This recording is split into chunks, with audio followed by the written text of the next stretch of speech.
Thank you everyone for being here today. I hope none of you is going to be in Singapore next week. Well, if you are, I'm sorry, the presentation is going to be kind of the same.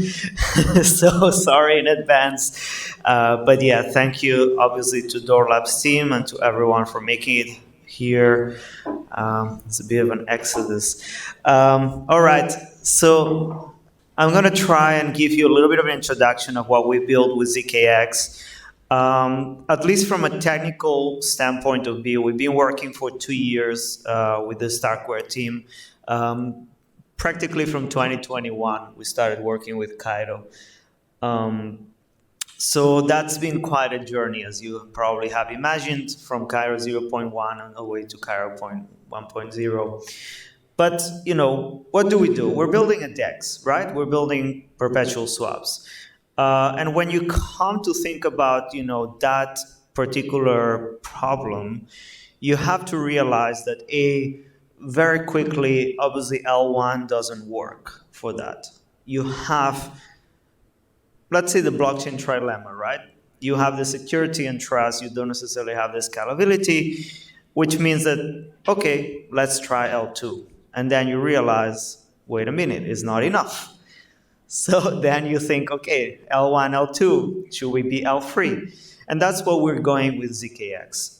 Right now, not many people know these, but everyone's talking about the TPS of, you know, the L2s and how great it is. Well, Binance does 6 million TPS on a peak day. We're doing 100 at best on L2s and L1s, right? So if you think and compare that, you realize that all of a sudden, even though the monetary layer is on L1 and L2, the actual scalability and computation cannot be there. And that's what we're trying to solve with ZKX. So that's one of the basic problems. And the other layer there is to it is the actual users. Last year at the conference, Starknet CC in Paris, I did say something that might have come across as slightly controversial on the stage, which was, if we're betting on Starknet's users and liquidity as our success as a protocol, we're going to fail. What I mean by that is that we cannot just be fishing for what liquidity is there on Ethereum. We actually need to start bringing real users from the real world. And in order to do that, we need to leverage account abstraction. We need to go out there and actually build the bridges to bring these users on board in an experience that will be better than that of a centralized exchange. And that's what we haven't had in DeFi until now, pretty much. So, as I said, ZKX is a protocol. We are leveraging account abstraction to actually try bring a more easy experience for users. No bridging, no complication in terms of trying to use third-party wallets. We have our built-in account, Starknet account onto the exchange, and we have our own L3 that powers all the functions. We also have our own bridge, actually. So the ZKX L3 performs all the arbitrary computation that we require to scale the derivatives protocol. So that is the funding rate, order matching, and then obviously validation and verification and settlement of those trades. So we have our own internal ledger that we build with Substrate. Some of you may know that, well, there's certain future compatibility of Substrate within the Starknet ecosystem and other ZK rollups like ZK Sync. So we think that's a future-proof solution. And that allows us to very transparently show to the world and users that the software update has to happen.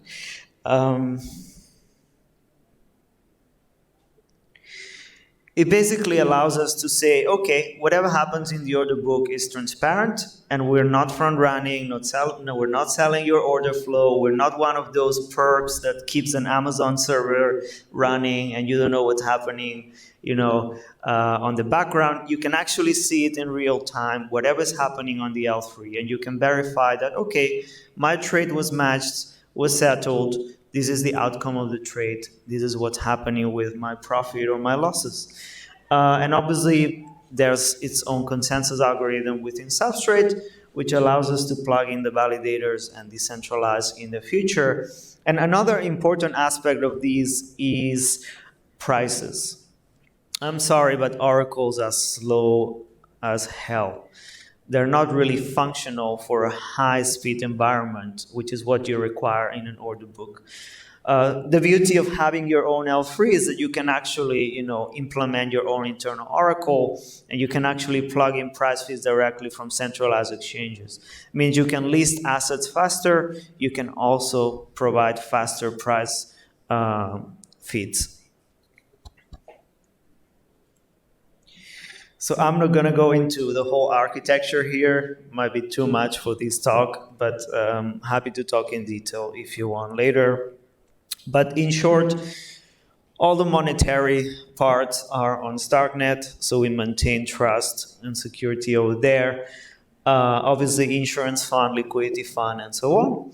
And then everything that deals with the order book, prices, and all the algorithms, whether it's rewards algorithms, funding rates, and everything that really has to scale is going on the L3 along with the entire substrate layer to verify and maintain consensus. So I think that's the basis for what we're doing with ZKX on the L3 side. There's some other aspects we're building, whether it's Starkway, which is our own bridge from L1 Ethereum to Starknet. The reason we did that, and we actually been working with Starkware a little bit back and forth on improving Stargate in the future, but we needed to have a very simple way to onboard users, integrate cross-chain SDKs into the ZKX account, and so on. And that is facilitated by our own bridge, which is being audited by Nethermind, actually, as we speak. And the bridge, the advantage is not only gives us a little bit more autonomy in terms of onboarding and creating, a more powerful account features. It also provides us, a very simple way to do, something that's going to happen now in September around the ZKX protocol, which I cannot reveal right now, but yeah, it will require a bridge on mainnet. So just a little bit of alpha. And yeah, we talked about the ZKX account, so no news there for you. As mentioned, the ZKX account is powered by the Starkware bridge. And we envision a future where, we abstract the entire rollup experience. So from our perspective, it's not about the user has an account on a particular rollup, but in the future, it's going to be more about what's the best rollup to keep liquidity in terms of security, speed, transaction fees, and so on. So, if we're talking 3, 4, 5 years down the road, L2s will probably be abstracted away as well, as L1s are going to be, in a certain sense, for the end user. And that's where, account abstraction can be leveraged. So in the background, you may have different accounts for the user and different rollups, but it just shows as a single pool of liquidity for the user in their account. So yeah, now, when you're talking about traders, you have basically the supposition of, let's say the Bell IQ curve, right? We all see on Twitter and we all laugh about, right? The mid, the high IQ and the low IQ, right? And you always see the low IQ and the high IQ kind of agreeing. And the mid IQ is always the one that gets, liquidated. Why is that important? Because you realize quickly when you start building a front-facing B2C product is that you have an entire sector of users that don't really know how to use these sophisticated trading tools. They need very simple trading experience. Everyone was laughing at PancakeSwap when it came out, right? And everyone was laughing at BSC. But reality is they had a ton of users using them because they had a very accessible user experience. And that is something that we need to think about in terms of growing in the future. You need to offer APIs, complex trading terminals for the advanced users and institutions, but you also need the retail to have a fun experience and stick around. Because at the end of the day, they're both sides of the order book. So I'm not going to go into the high tides and the quests. These are different algorithms and features that we are implementing. The technical papers are going to be released very soon. But it brings why high tide matters.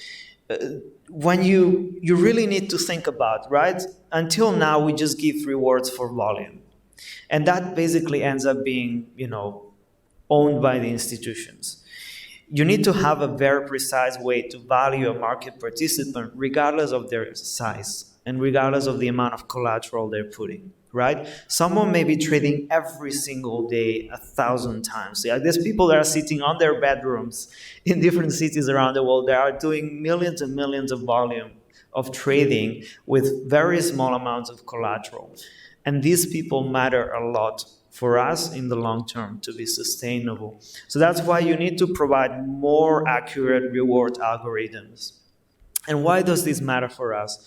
It matters because when you approach the DAO and the governance, to be honest, governance tokens are dead.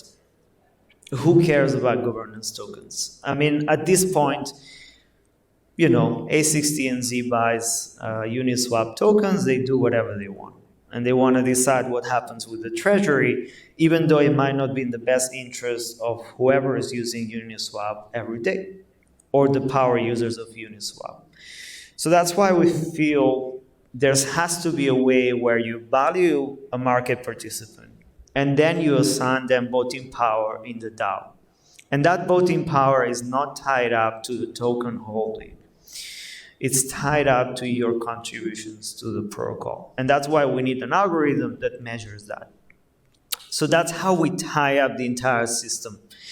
And we call this liquid governance. It's going to go live next year. We're still slowly building it because you kind of need to model, in our case, a hybrid system where you do have a live token and you have traders and users that also require voting power in the DAO. But, we envision that someone could take these smart contracts in Cairo and actually create a DAO that doesn't need a token, but still is able to award representation and voting power to the users of the protocol and have decay according to the users, soulbound, all these different concepts are built in actually. So yeah, we already talked about liquid governance and digital shares. Token utility, trading rewards, it's fine. You can come talk to me. Just to end the presentation, we had this crazy thing called the ZKX Yakuza, which is kind of a fictional universe we created with characters and a story fixed in the future. They need to go and recover the Ethereum beacon chain because the governments have taken over and destroyed, everyone that was running nodes for Ethereum. And that kind of story went wild. We launched the entire campaign on Zili, what was used to be Crew3, and we had more than 1 million quests completed in 3 months at the beginning of the year. It was insane. It was crazy. We had more than 37,000 people joining in. People loved it. So we're going to have a Yakuza NFT collection coming up very shortly. And that's going to launching natively on L2, by the way, on Starknet. So it's going to be a full NFT collection on Starknet. And it's going to drop on the ZKX, certain ZKX something that's going to go live as well. And I cannot reveal too much. But that gives you a lot of understanding how much we're focused on regional. Someone asked us, I think a few months ago at an event, it's like, what do you think about the narrative of emerging Asia in crypto? And I was like, are you kidding me? I'm like, Asia has been crypto from the start. Look where all the exchanges were born. Look where all the trading activity was born. It's just by default. So maybe it's a little biased that, some communities may have, in Europe and so on. But for us, it's always been very important that we approach everything we do in different languages, in different local communities, building local chapters. And we think that's going to be the key for growth for ZKX moving forward.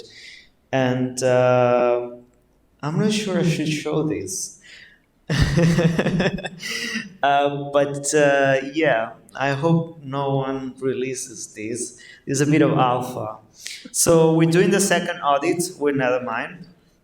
And we're going to do the testnet 2.0, a new season of the Yakuza.